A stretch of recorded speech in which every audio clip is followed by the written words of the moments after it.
Alrighty, what's going on everybody? Coming back to you guys again with another video. Tonight, this video is gonna be about spinning. Now I did put out a video around 2, maybe 3 months ago, taking you guys through one of my spin workouts and what I actually do on the bike when I'm not able to ride outside.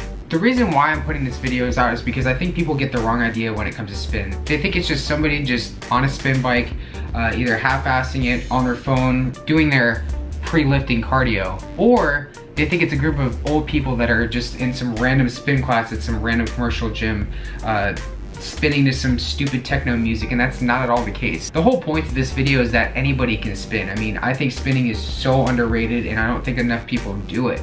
I think spin is a lot of fun and I think it can benefit all of you. So, here's my take on it.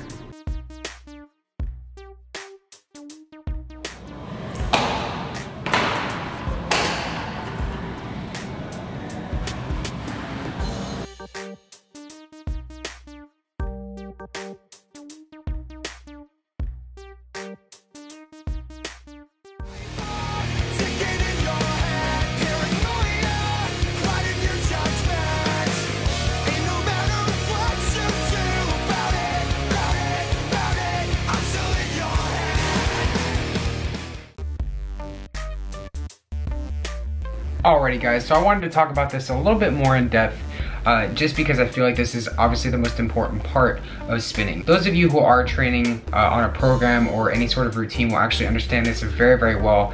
You have to structure it. You can't just go into it blind, just mindlessly spinning. It's not gonna do anything for you. You're gonna get bored, you're gonna burn out, and that's why people don't do as much spin. So what's worked for me over the past, I would say 3 or 4 years of actually spinning, break it up into intervals. I mean, intervals are great.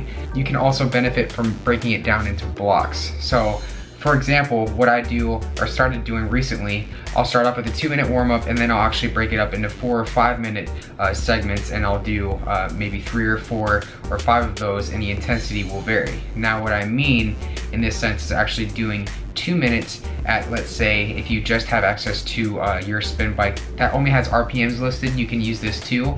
It's even better if you have a spin bike that has a power meter on it or that has some sort of power estimation on it, which will give you an idea of how much power you're actually putting out so you can judge the intensity.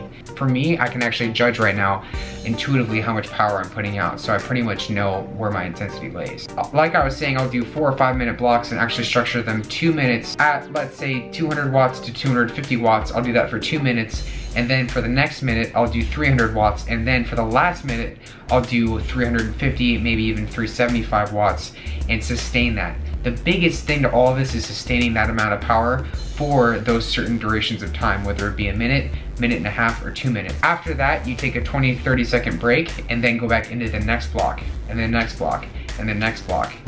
Rather than doing what I mentioned a few months ago and just doing 30-second intervals standing or seated for 30 to 40 minutes. And a lot of my subscribers got the wrong idea about spin after I put that video out. So I wanted to kind of clarify things and let you guys know that that workout in particular is meant to be short term. It's not meant to be an hour and a half, 2 hour workout where, you know, you do that for that long and expect anything conducive to come of it. So I just want to make that clear. The main thing to all of this too, guys, is being efficient on the bike. You can't expect to go into these sessions and mash down power and burn the most amount of calories possible. Your body just is not gonna work that way, nor is it efficient. Talk about efficiency, this is what I mean. You should always be spinning, not mashing.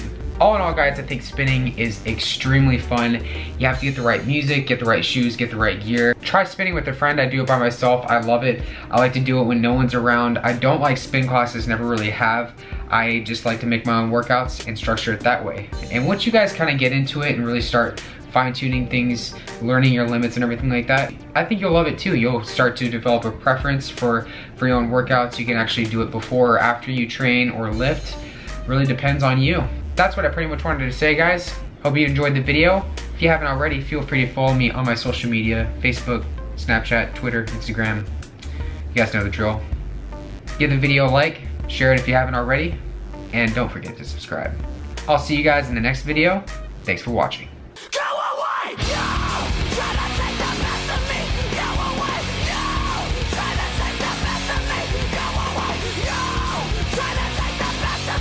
away!